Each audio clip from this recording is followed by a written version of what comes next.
We're having to pave the way for something that hasn't been done before. Ooh, those are some bold claims, but I'm just gonna have to fix it real quick. 21. Pave the way. Yeah.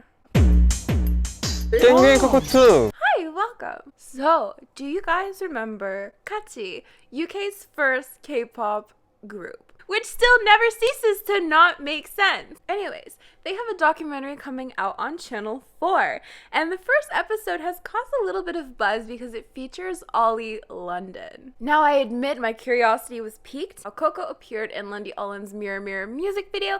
And ever since then, they have been seemingly trying to separate themselves from Oli image, or at least his likeness. I don't know. You know, we even had Monica, Kaachi's producer, going on video saying that they're not part of his company. However, in this documentary clip, he is seen supporting them and guiding them. So I thought we could take a look into it ourselves. I need to preface this by saying that when you're watching reality TV or documentaries, you have to take that with a grain of salt unless it's narrated by David Attenborough. I see no reason why he would want to lie to me. So, you know, yeah, this looks really bad for Kaachi, but, you know, I've definitely seen a lot of conflicting information. Either way, it has been clarified through Kaachi that credits were mislabeled. I mean, Monica is not their manager, she's their producer, so it's very possible that Oli London is not actually their publicist. Does it look bad on them? Obviously. Is it good publicity?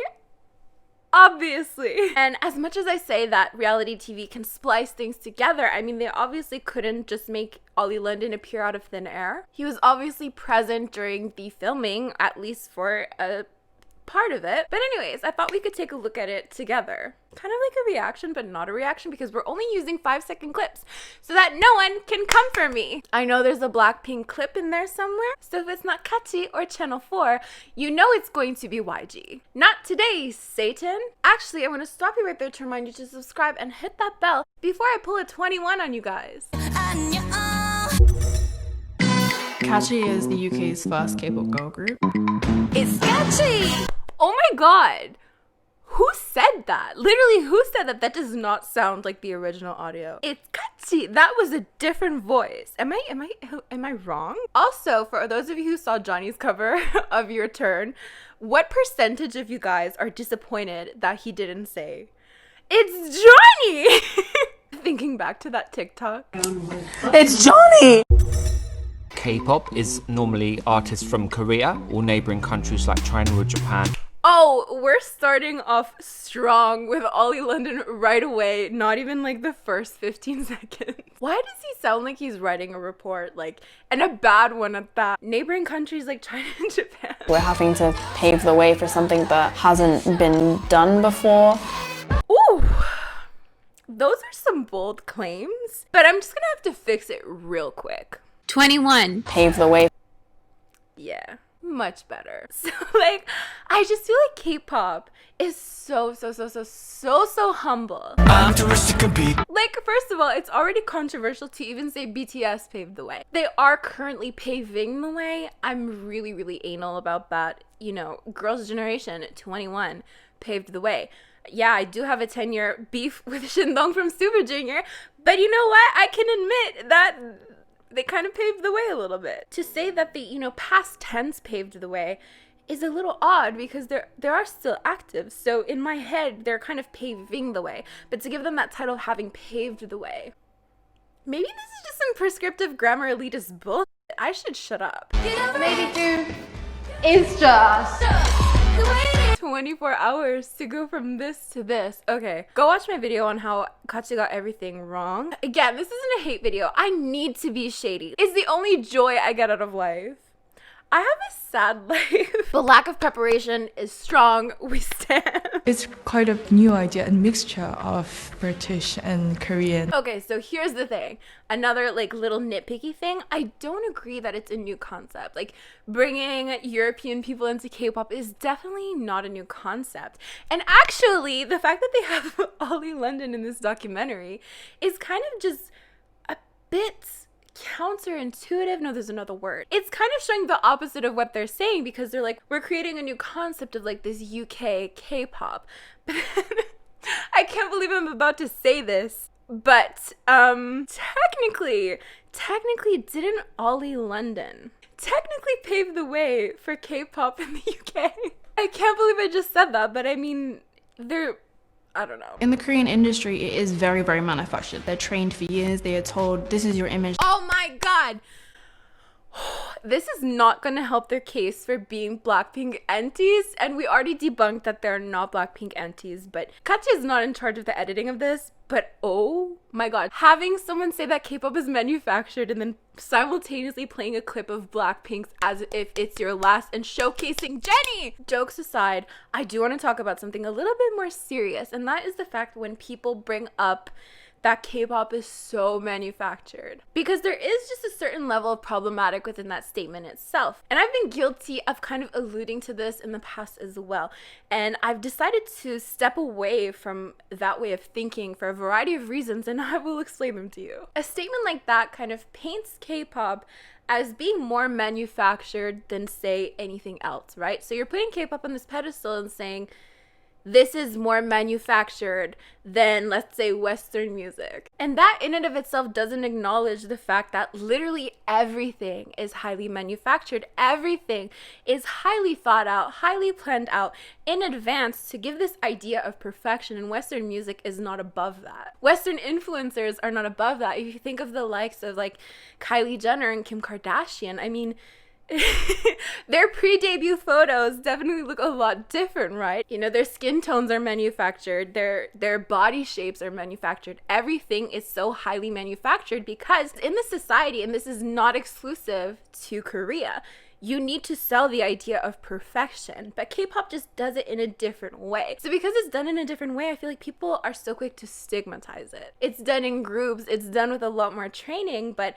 it doesn't make it inherently more manufactured than anything else in this world. We just tend to stigmatize K-pop for the same exact things that we see anywhere else. So in my opinion, that's why I have a little bit of an issue when people say, you know, K-pop is highly manufactured, because you know, everything is. If you look at Ariana Grande, like, her image is highly manufactured. You cannot tell me otherwise. You cannot look at her pre-debut pictures and tell me that there's not some level of marketing behind that. There's not some reasoning behind having, you know, a very distinct look and never straying away from that. That's just my little POV. We're very serious about this. So this to me is a very odd statement, because they're like, we want to take this really seriously, but then like the clips before show that they weren't even done the dance even 20 hours before shooting. And we already have like a lot of things that point towards their lack of preparation, which, you know, isn't inherently wrong, but we'll get to that later. Today is the most important day in Kaachi's career.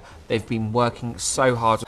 And then a wild Oli London appears. Now, I do need to point out that we can never really trust reality TV, so this makes it look like Oli is behind Kaachi, and I believed this so hard when I first watched it. But being the super legit journalist that I am, I had to do my due diligence and check out things out for myself. So yeah, there are, you know, reports that say that Oli, you know, just kind of showed up and just kind of inserted himself, and, you know, he just wanted his 15 seconds of fame, which wouldn't surprise me, because if we look at his Twitter, it's just him and his cardboard demon, like, you know.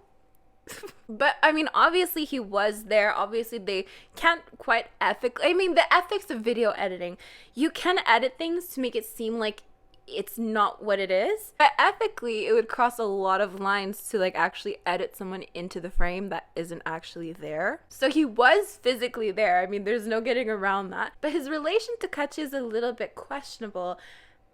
A lot of bit questionable. So for one, Oli London has been accused of fetishizing Asian people. I mean, I'm sure we all remember his rise to fame, and that was because he allegedly got surgery to look like Jimin from BTS.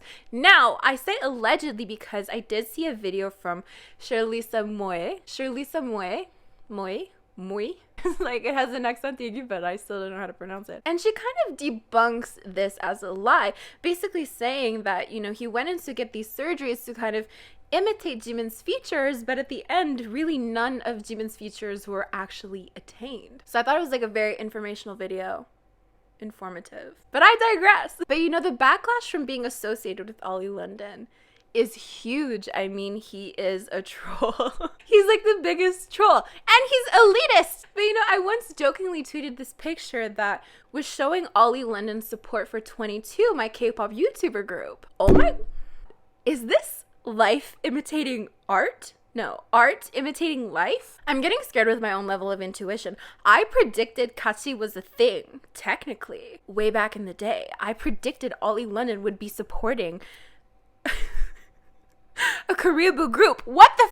I'm perturbed. Anyways, I thought people would know that it was obviously edited, but they thought it was true. And I got so much backlash, I had to delete my post. Like the rapper, more street style, London-based, Chunso, who's the gorgeous, gorgeous girl. This stylist... The level of favoritism in Kaachi is so apparent. Danny deserves better. Danny's the only non-Korean member with the highest level of Korean proficiency. Like, what the hell? She goes, the rapper. And then the gorgeous, gorgeous girl Chunso. It's gonna inspire all these little girls and boys that they can be a K-pop star as well. Okay, Ollie. So why is this a big deal? A lot of people are pointing out that, you know, Kaachi seemingly wanted to separate themselves from Oli London. Like, we've seen them before say that, you know, they're not associated with him. They're not associated with his company. They're not under the same company as him. So this documentary really paints a different picture. I mean, if your like Koreaboo group is associated with the King Koreaboo himself, that's not a good look. Oh my god, is that why they ghosted my interview? It all makes sense now. No, but on that note, a lot of people were like, you know, you're so bitter, etc. But like, frankly, the interviews that they did do were with Korean Americans or Koreans, and to me, that makes the most sense in the world. Like, it makes a lot of sense to me. Like, I don't think that I'm owed an interview. Obviously, at the time, I was like hurt by it because I was like, am I not good enough? But I do that like for everything. So like, don't take it to heart. So this clip, like if it is true that he kind of just pushed his way in there, it kind of makes sense because he's not even standing beside Monica. Like, he's just standing at the back and then points out Coco's black shorts. And like, that's it. You never once see him like actually speaking to Monica, like having like a one-on-one conversation. You never see him speaking to the girls. But then again, this is like a snippet of the documentary. I don't know, we'll see. But compared to what we do in Korea, it's a lot less. Here's where she's basically acknowledging how, you know, it's a much shorter time to train and how it's much different than in Korea. And I do want to talk about this a little bit because it is important to note that you can effectively bypass the training system and have it work. There are so many idols who have had very little trainee periods and still make it work. But sometimes when you do that, you can risk having things look very sloppy, or do you know what I mean? It's not always mandatory to have a super intense training period. It absolutely isn't. But sometimes it is. Sometimes it is, you know? I think it will be possible to be a K-pop star, but it will definitely be a lot harder than... This sentence really confuses me because we just got through Monica saying that, you know, it's a much shorter period, it's not as intense. So by default, you would kind of think that it's like much easier, right? And hopefully other people in like K-pop fans will be able to understand it the same way we do. That didn't age very well. Okay, so that's basically it. So as of now, we kind of know that the credits in the documentary were miscredited. So it's very, very possible that Oli London is not their publicist. I don't even know what they would be implying by saying that he's a publicist. I mean, they also called him a K-pop star. But I mean, they're also calling Kaachi K-pop. I'm sorry, the shade, it's all I have. But as of now, all we know is that there's some misinformation in the documentary and the credits were mislabeled. So maybe Coco isn't even from Seoul.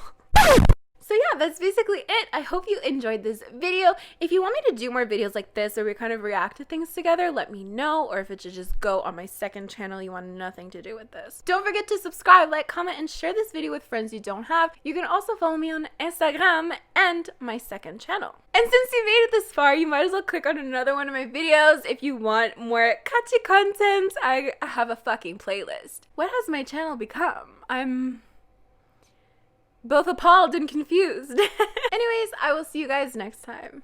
Bye!